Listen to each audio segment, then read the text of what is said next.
Good evening. This is LuncLiveNews with yours truly, Mr. Diamond Hands.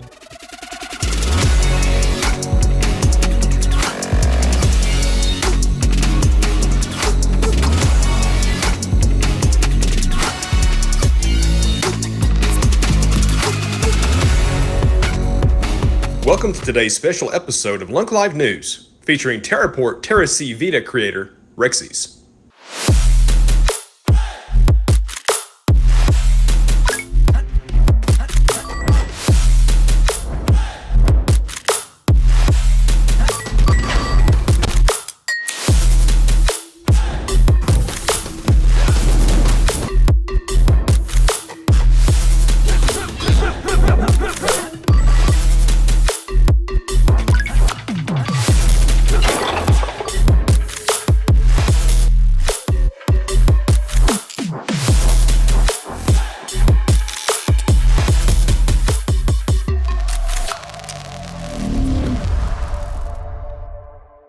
And we're back. Ladies and gentlemen, welcome to the Diamond Seat. This is episode 3 with our very own Rexyz of Terracv Vita. He has agreed to come on the show today. Rexyz, thank you so much for joining us. How are you? I'm fine, thank you. And thank you very much for giving us the opportunity to come on your show.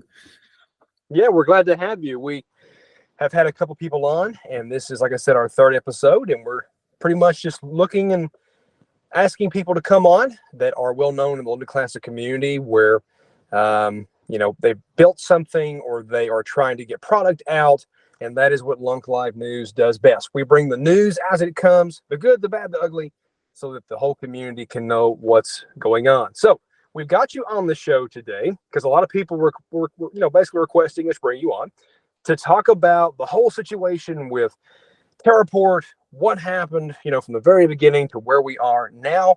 And so I'm very glad to finally have you on the show to deep dive right into it. So for those who are not aware of what exactly Terraport is, what occurred, let's start from the very beginning and let's explain to the audience here exactly what its functions were and what ended up happening. Go ahead.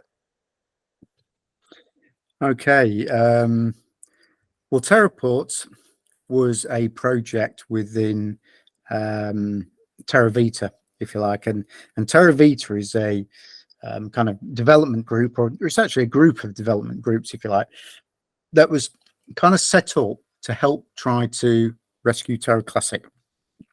It's not something that one group can do on its own. However, if we all do our bit together, hopefully, we can make a difference. So with Terra Vita, we looked at infrastructure. So we'd kind of worked with all nodes on that one through their kind of public node initiative that they'd created. We looked at helping kind of validators. So there's many validators that we've helped onto the chain and continue to. And of course, we've got our own validator. We work with other big dApps such as Terra Casino, where we have a team that does marketing for them. And that was absolutely fantastic. I mean, that was as a result of somebody trying to rug the casino. Terra Vita, through kind of myself and some of the others, we managed to detect that rug and prevent it from happening. And we ended up doing the marketing for them, and that's doing fantastic. I mean, we nearly burnt 100 million Lunk since we started at the end of November, which is just absolutely epic, and it'll just get bigger and bigger.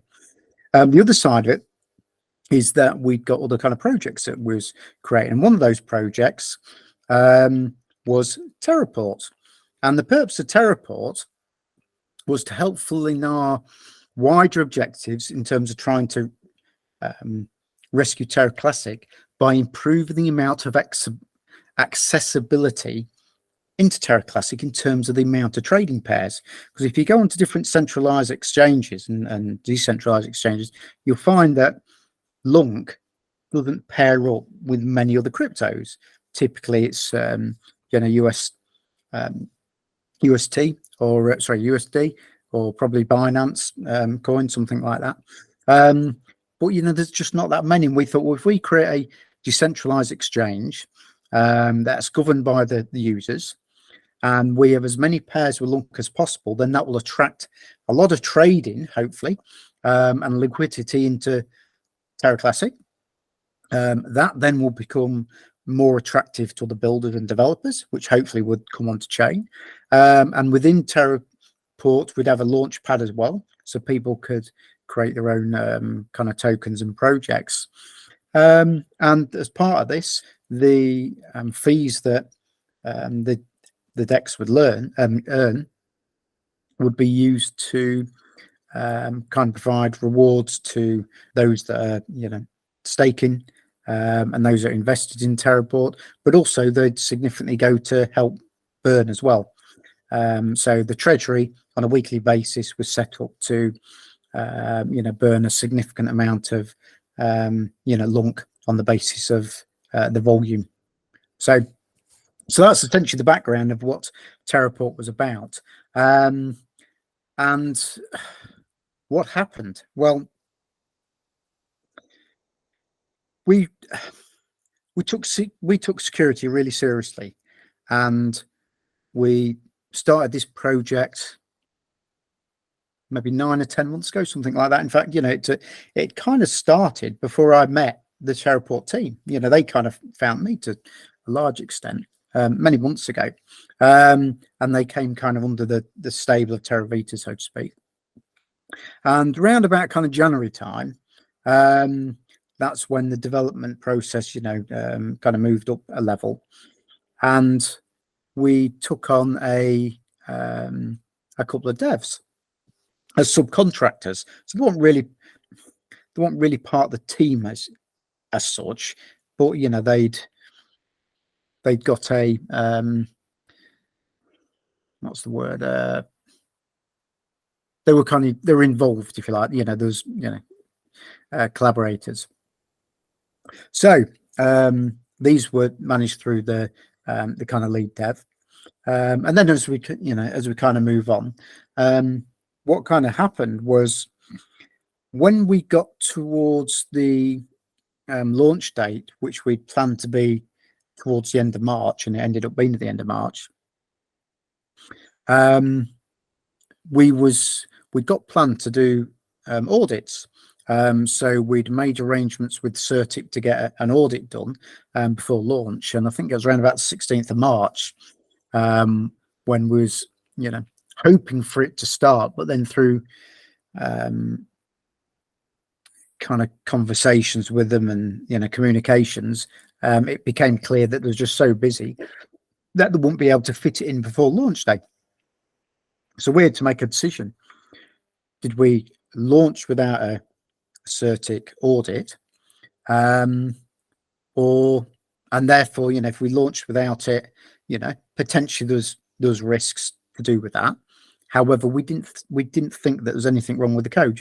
It already had an audit, to be fair, in terms of many of the modules of it, because it was it had used some of the previous TerraSwap code, which had been subject to Certic audit and had lots of issues kind of addressed on it. So there was that, and the other side of it was there was no end of FUD and bad feeling within the chain, in terms of speculation that we was aiming to rob people, or it was was out to do something criminal. So we kind of thought, well, if we don't launch when we expected to, because we weren't expecting Certic to be that busy, then we thought we're opening ourselves up to all this negativity and this perception, this FUD. And we thought, well, which is the biggest risk? So, and I will hasten to add that, as far as we are aware, and the investigators that are aware, the code wasn't, the vector for the attack, so to speak.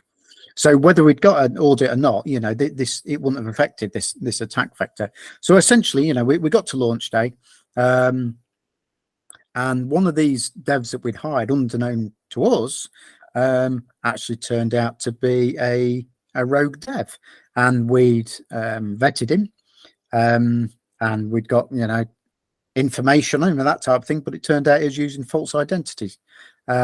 So, you know, it got to the stage that when we launched, through the migration process, you know, I think there's some kind of weakness that was put in the system, which we wasn't aware of.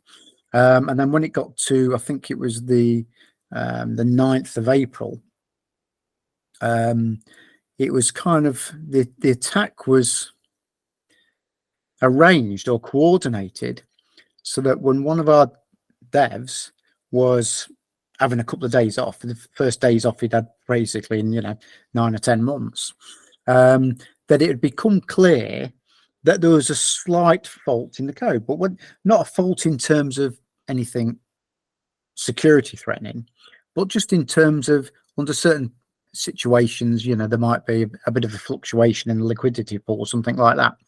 So this, as it turned out to be a rogue dev,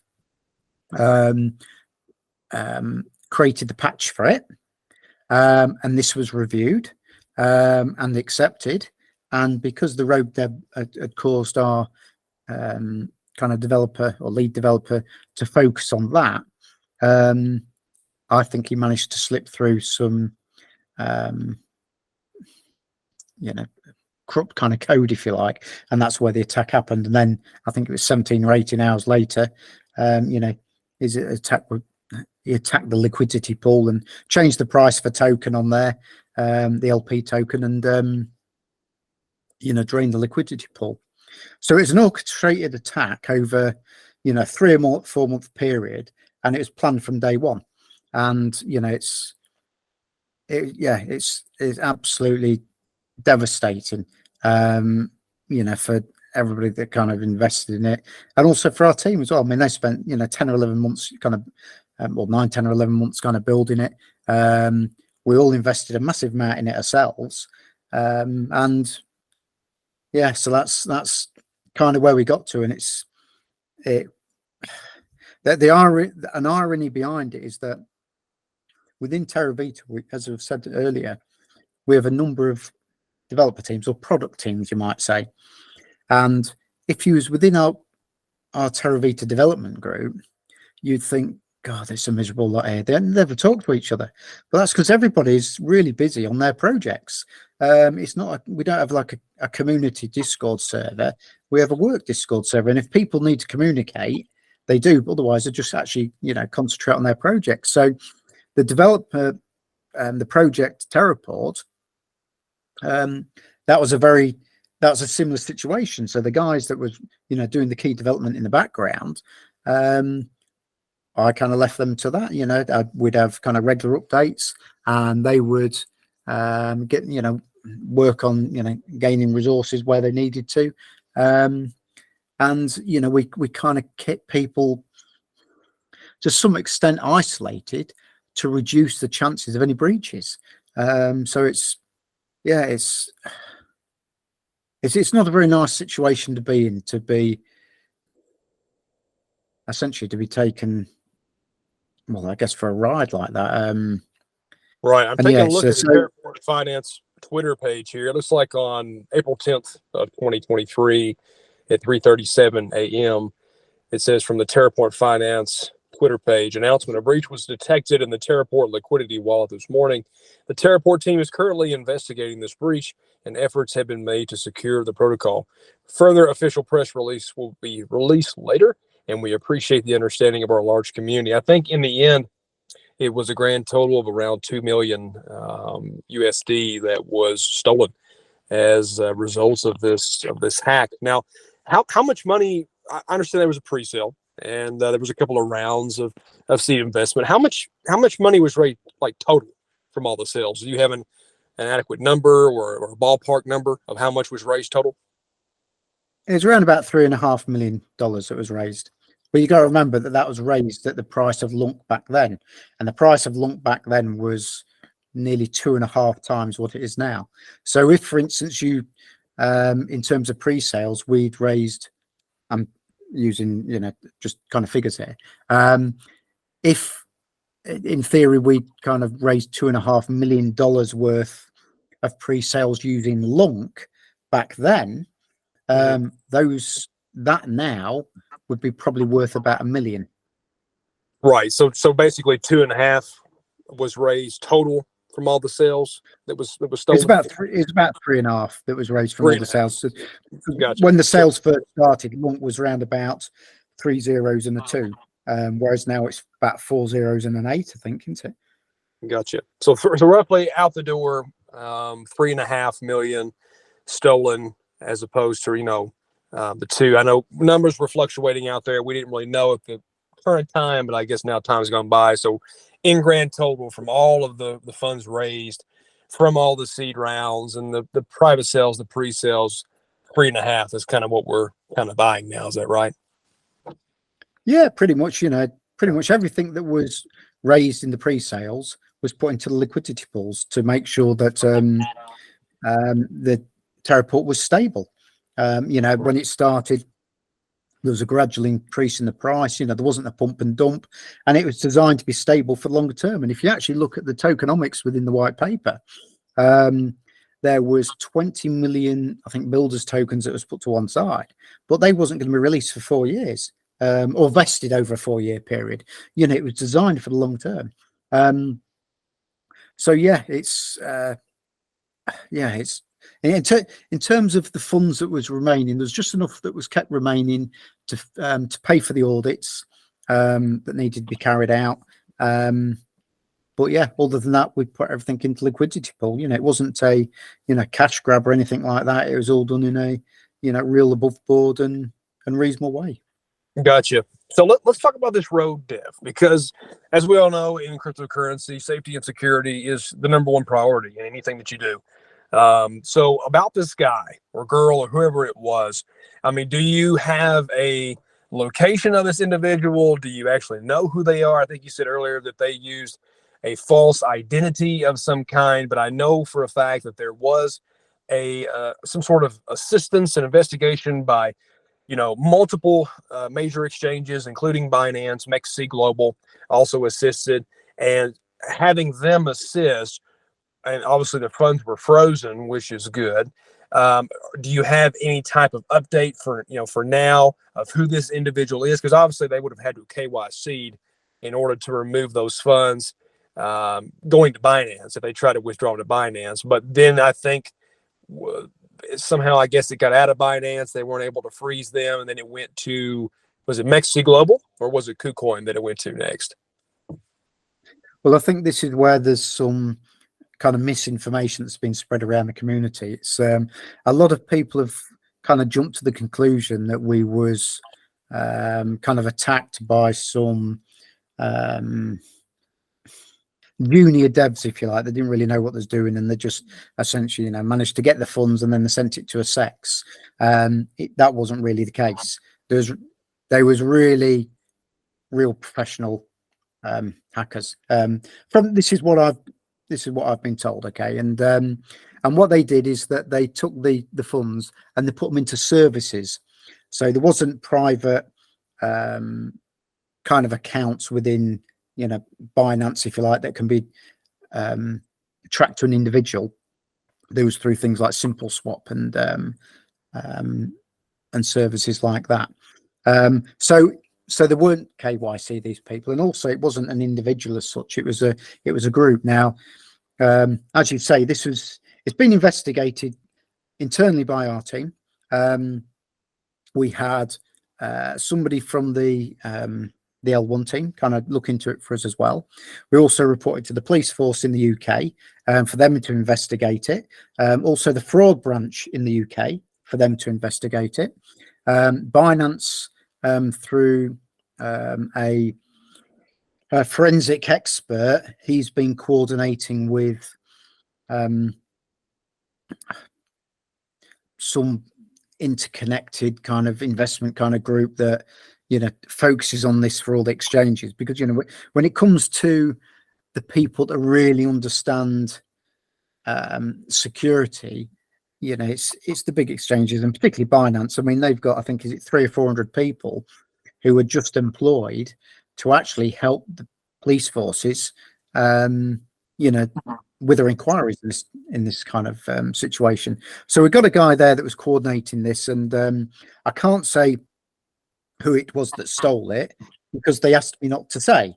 And you know, I gave them the word. However, it was an international kind of group, and the guy that was leading the investigation, who you call, he runs on Telegram through a tag called @symbiotic, and I have asked whether, you know, I could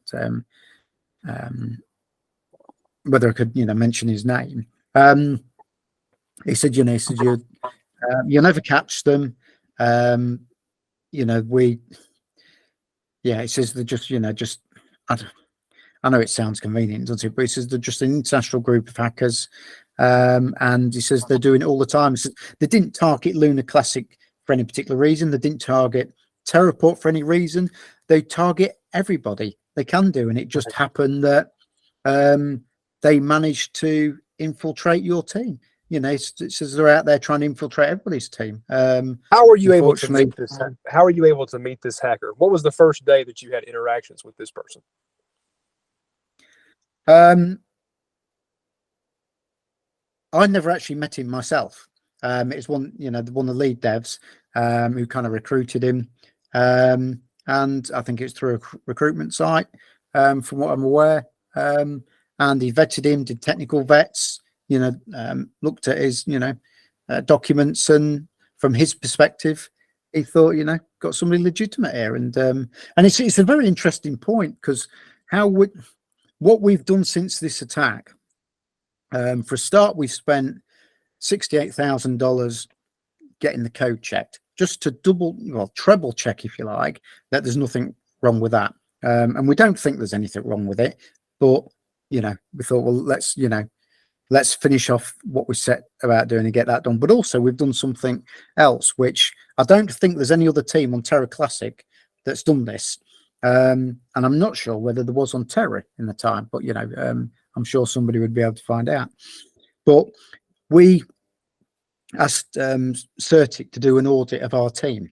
Now they have a product called the KYC, and the standard KYC process is what most teams would do with their members. You know, check the passports maybe, or check the driving license and things like that. But if you're a professional hacker team, well, it's easy just to get around that.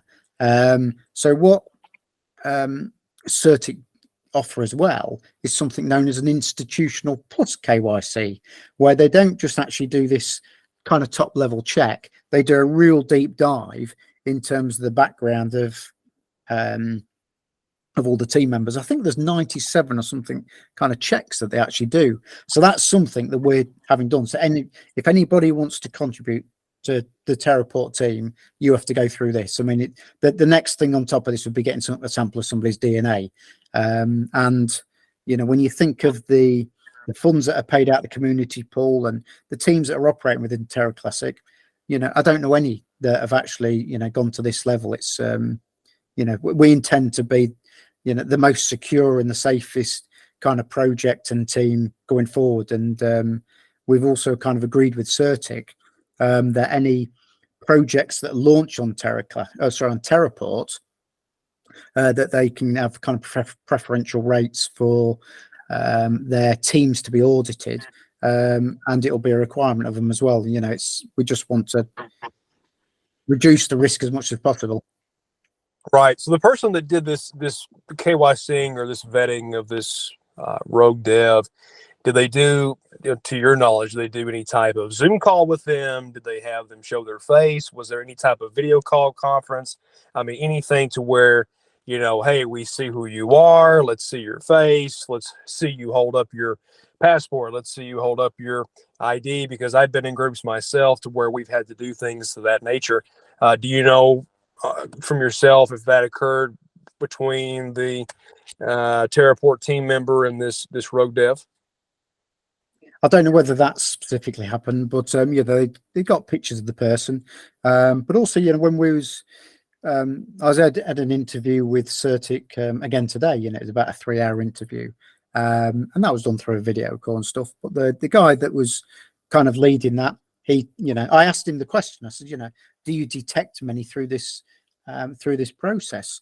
And he said that he did, but he said he didn't detect kind of rogue people necessarily just through a video call. There's other techniques that they use as well, because what you do get is you get a lot of development teams that actually hire people to be what's the word, kind of replacements, you know, for getting through KYC interviews. So if you'd got maybe a developer or somebody that wasn't clued into the techniques that developers or rogue developers can actually use to get around a KYC process, even if they'd actually used a video call, there's a possibility that, you know, they'd slip through that. But I don't know whether they did an actual video call myself. Gotcha. Yeah, that's usually a very good way of just knowing who it is you're speaking with. I mean, like I said, I've been in conversations like that before where people have showed their driver's license, physically hold it up next to their face. I am he is I, right? You can physically see. I mean, they've shown it up to the camera. This is my address. This is my date of birth. This is my height, my weight, my eye color. And then, you know, you verify it right there with their face. And of course, you can do checks on it and run them and find out locations on them if need be. So that's definitely one tool that you can use in order to verify somebody's identity and see who it is they are, right? And I mean, especially Absolutely. now in And cryptocurrency, you know, that's a good way to do that. And I think, you know, in terms of acting as a deterrent, if they're a normal person, they're not set up to be a rogue dev as such, then that's a reasonable kind of deterrent. If you've got somebody that's set out from day one to infiltrate your kind of team, and once they've got through that process, if for, let's say, 3 or 4 months, they're a real solid contributor, you know, it kind of leads you into a false sense of security. I mean, you know, I could say with, you know, like yourself and your production manager here, you know, how often do you actually kind of check each other out? It's, you know, people can kind of change. They can be influenced by people. And also, just because you've got a picture of somebody, does that mean that they're not going to exploit others? You know, if you go through history, never mind in decentralized finance, but in regular finance and just regular industry, you know, you know, you get people in accountancy departments that commit fraud, and everybody knows who they are because they're on the payroll, but they just hope that they'll get away with the transactions not being spotted. So just because you've got a picture of somebody, it doesn't necessarily mean that they're not going to essentially try to rug you. Right, because I mean, like I said before, crypto, especially in today's time, is very, very uncertain. I mean, you have to really be careful about who you bring on. If you're a developer or you're a developing team, you have to know who it is you're dealing with. Know them inside and out. Know their first name, their last name, their telephone number. You know where they're from. Voice conference calls, video calls. I mean, you name it. Really find out who it is that you're speaking with. Because if you don't, now we see here this is the result of what can occur. You know, $3.5 million stolen. You know, from Terraport's decks. I mean, that's a big hit. I mean, let's talk about the other side. Now, it's no big secret there are a lot of people that are not happy with this result.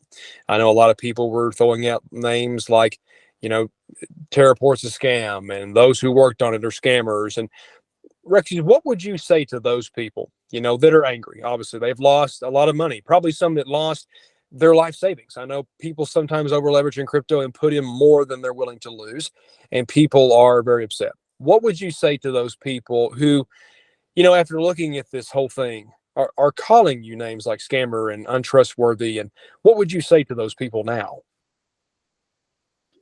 Well, what I'd say to those to answer that question is I'd answer it with how I am actually answering people like that. You know, and some people, you're absolutely right. You know, they've lost a massive amount of money.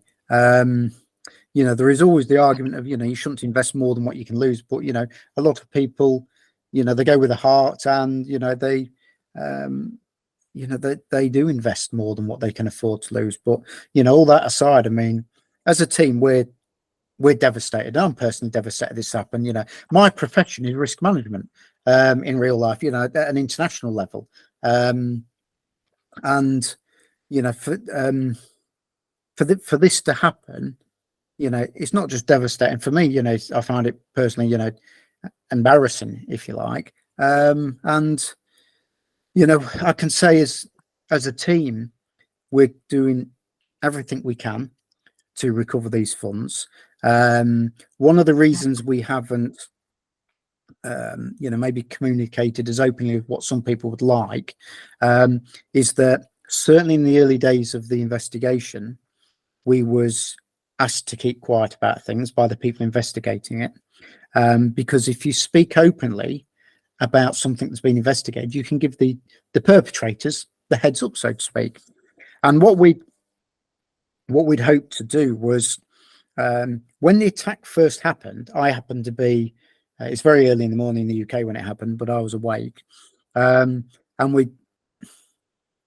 we kind of got a strategy that we thought, if people, as they're draining the decks, if they put it into centralized exchanges, most centralized exchanges only allow you to remove so much at a time. So we thought, if we don't highlight this too much, the attackers might put more money into the exchanges. We can lock them down, and then we've got an opportunity to rescue it. But on the positive side, it was good that people on, I guess, Twitter was raising awareness of this, but the downside of it was that it prevented the attackers putting so much in the sexes, which would give us an opportunity to get it back. So we have been kind of liaising with the sexes, and I think there was about 1.5 million that was frozen with the centralized exchanges and within single swap or simple swap and so on. The rest was on chain. Now we did put a proposal together to rescue that on chain. Fraggy, is part of the Terra Beta team, in his spare time, along with Vin in his spare time, they looked at a mechanism for us to be able to recover that money, which is, again, it's a bit like if a sex blocks funds, and once they're convinced they're stolen and they've identified the rightful owner, then they set about returning them. Then on chain, essentially it's the same process. However, we have this kind of unwritten rule that it's my wallet, it's my key, so to speak. However, we said that we do everything we can to get these funds back. We created the code to be able to do it.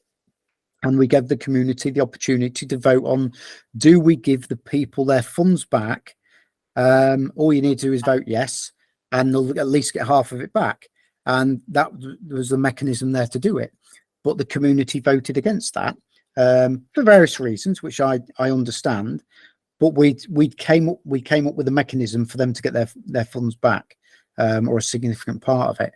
So that, from that point of view, was extremely disappointing. I can understand the arguments for decentralization, but it's when you think we've got a proposal that's just coming up to kind of block wallets in exchanges for for a burn tax kind of initiative. When you think, well, can you not block wallets to prevent a criminal from benefiting from the proceeds of the crime? It just takes a little bit of kind of swallowing. But anyway, that's where we are, and we'll not stop until we've recovered Terraport. Hopefully we've got the price back up to where it is, or where it was rather, and that we can recover people's funds through working hard and rebuilding. Right. And, as somebody who was in law enforcement for many, many years here in the United States, I know all about discretion. And I know about confidentiality because I literally had conversations with victims and I told them, I don't need you going out and speaking about certain things because it could hinder the investigation. So it must be kept quiet. So I know all about that. But you did mention earlier that you have been in contact with centralized exchanges, and you said you contacted the authorities there in the UK. Will Terracid Beta or will Terraport be providing any case numbers, any documentation to set the community's minds at ease, whether that's on the Twitter page of Terracid Beta or Terraport, just to show that you are making the efforts, to show transparency, being humble, and just say, look, we are in contact with the authorities, not saying anything about the investigation per se, but it just like I said, usually when things happen here in the United States, people could call in and say, could we get our case number? And what that is just identification number that shows that an investigation has been created, and they can actually print that out. It's a very bare boned document where people can view, okay, date, time reported, what occurred, the crime that was committed, just so they have that for their records. Is TerraCVita or Terraport going to be doing anything like that for the community? I suppose it's something we could do. I mean, we've actually got 2 crime numbers. It took me. This is something that I think we have an opportunity to improve on in decentralized finance, and that's how we handle crime. Okay, and the reporting of it. It took me 24 hours. Let me rephrase that. Actually, it took me from when I started reporting it to when I managed to get it reported to the right authority. It took best part of 48 hours, actually. I reported it initially to Binance, who had give us an investigation number. And that itself took 1 hour, 40 minutes to get that reported. I mean, that's an immense amount of time. I mean, it's terrible, really. But it was reported there, so that has a number. We reported to the I think it was a crime unit in the UK. And when I initially spoke with them, I can't remember the exact name of them, to be honest. I've got it written down somewhere, but when I spoke to them, they said it's outside of our jurisdiction. You need to go to your local police. It sounds more like money laundering. And I thought, well, okay. So I then reported it to local police, and they put it through to their economic crime unit. So we got a kind of reported a case number through them.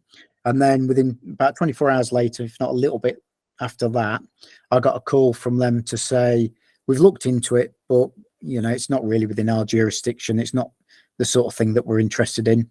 You need to report it to the National Fraud Investigation Bureau or branch. So I reported again to them. And I've chased them up a couple of times with calls, and they've shown very little interest in it, to be fair, which I'm extremely disappointed about. I've even connected to the guy that's the chief advisor for cryptocurrency or cybercrime, if you like, who advises Interpol through the Metropolitan kind of sort of police. And we kind of connected with him, but, I've not really had anybody follow that up. It's nearly as if it wasn't for the experts from Binance thoroughly investigating this, it's nearly as if the normal authorities really don't give 2 hoots about it. And I'm fantastically disappointed. And I, suggested, anybody out there that's, where the funds have gone missing through this, I'm more than happy for them to report it. And, as to inundate the authorities with reports and kind of urge them to do something. But, it's, I don't know, it's, whether that would actually make a difference in this situation, I don't know. But, it's going by the, the Binance, coordinated investigation, the chance of us ever catching the perpetrators or getting any money off them are virtually kind of zero. But, virtually 0 and 0 are different things, aren't they? Right. Well, that would be something definitely that the community would like to view. Like I said, here in the United States, if somebody's wanting an investigation done, they just pick up the phone and they call, and then the investigating officer or the detective will investigate the matter, and they will provide them later on with a case number. That's how we operate here in the United States. Now, I don't know how they operate in the United Kingdom, but I would assume it'd be somewhat sort of the same thing, because you obviously would have to show that for insurance purposes if you had a car that was stolen or broken into, or you have an attorney that is possibly trying to, assist the person as well. If they decide to take a lawsuit of some kind, they need a case number for their records, and to see that it is a open investigation, it's a criminal matter and it's not a civil matter. That's how it works here in the United States. So I think that probably would be a good thing if Terraport or TerraCVita in the future could provide that documentation to those who are affected, because it clearly shows that you have taken it upon yourself and done the initiative to report this to the right people. And it also is, if there's a way to, I don't know, show transactions or publish just anything, just showing what occurred from the day it launched to the day that it basically was stolen, and allow people to follow along. I love threads on Twitter. I think that's one thing that is very, very beneficial for people in cryptocurrency. A good thread explaining things in detail. It's educational. It's very, very important for people to follow along on certain aspects of threads. I think something like that would probably be very beneficial for something like this. If you have any, like I said, case numbers, printouts of documentation of reports for law enforcement, if you've got transaction IDs, or hey, follow along with me. This is what we've uncovered so far. Not naming anybody, because I understand it's an open investigation, but just allowing the public to follow along themselves individually and just say, look, this is where we come from. This is what we're doing. Here it is. If you have any questions, our DMs are open and we're here to assist. That probably would be something beneficial, I think, to help ease some of the tension and some of the anger, I believe, with some of the community members. I think the main question that was circulating through social media a lot, Rexyz, was just from the get-go of just, and you kind of touched on it a little bit, though, about the audits. And audits are very, very important now. I've actually seen, a lot of projects that, they don't do the audits and then things happen. And this is kind of what we're seeing now. But like, was it just a team decision collectively to not do an audit? Was it just sort of like, hey, Certec's too busy, we want to get this thing out because we're excited, we want to get it to the public, we want to start burning Lunaclassic, and we believe it to be safe food because we use it on other things? Was it solely just that? Like, who in the end made the decision, dealing with millions of dollars, that we're not going to do an audit on this thing? Well, to answer your first question, in terms of being able to post stuff about the investigation, as you pointed out earlier on, you understand that if something's under investigation and the investigator says, please don't share this, that we're obliged not to do that. So that's why we can't give more details, which some people, might like to see. We've released as much as what we can do. So, and then moving on to your second point in terms of the audit, I as you say, I kind of touched on this earlier. There was always the intention to do the audit. As it said in the white paper, we will audit the code. And we got an agreement with Certec to start that. I think it was booked in on the 16th of March, but because Certec was so busy, that kind of rolled over until I think it was early April when the audit actually kind of started. So when I was talking to the assessor today in terms of who's doing the institutional KYCing of our team, I mentioned this to him, and this came as a very much of a surprise to him. He says, "Are you sure about this?" He says, "We normally do so we normally do audits really quickly." And I said, "Well, that's what I was led to believe." And I said, "I've got all the kind of screenshots and everything that say, that demonstrate this is what the conversation, this is what the audit process was." And it came as quite a surprise to him. So, we're not the only people that was surprised that it took a while for the audit to start, but the intention was always there. This attack hasn't prompted us to get the audit. We was already doing the audit. The reason why we started without the audit being done, or the external audit, because there was an internal audit done, it was just through the pressure from the community, or certain parts of the community, that was suggesting that was going to fraud and it was a scam and this and stuff like that. And we thought, to protect investor funds, if we don't launch when we kind of plan to, is this going to be a risk for those investors, because it'll potentially cause a dive in the interest in or trust in the project, and that itself will increase risk to those funds. So we kind of weighed everything up, and we thought the best thing for the investors was to launch. Now, even if we'd had an audit done, it wouldn't have actually as far as we're aware, it wouldn't have prevented this. But you know, we're taking the opportunity now that we're not going to launch. We could actually restart up vesting and staking now, but we decided not to do that. We're not going to restart anything up until we've had the results back from the audit and any actions from it that are relevant to whatever it is that whatever aspect we're going to launch have been addressed, and then they've been independently assessed as well. So that's kind of where we are now.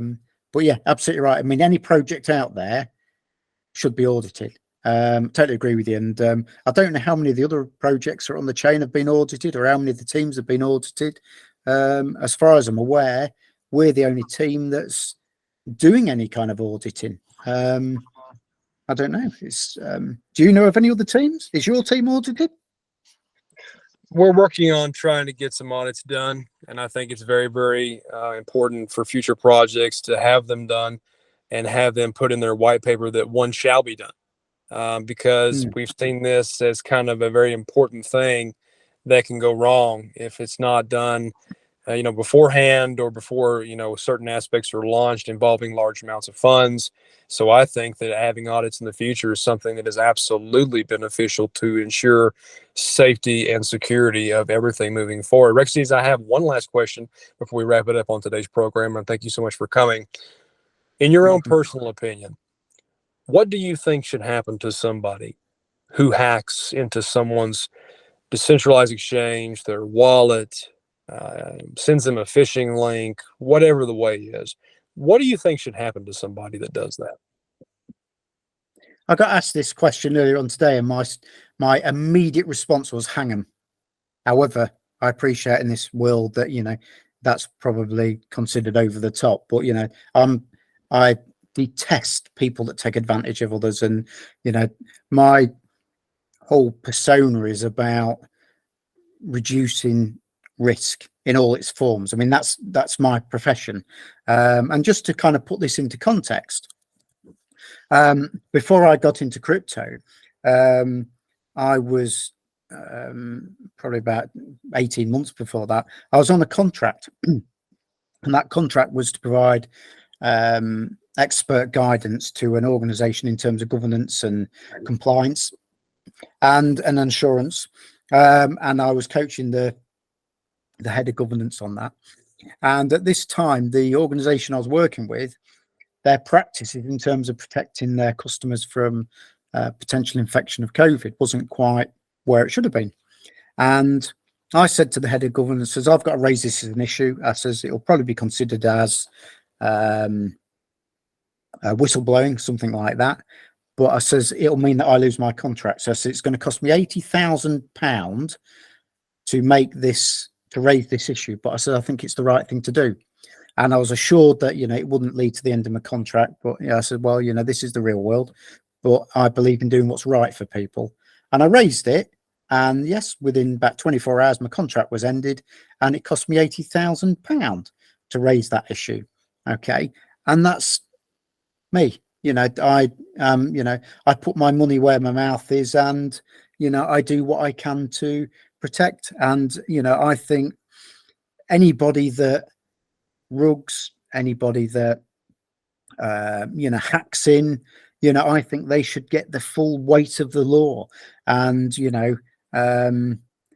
certainly in terms of any wealth or anything that they've got themselves, I think that should be all kind of probably sold up and used to compensate people, if that's a possible kind of route.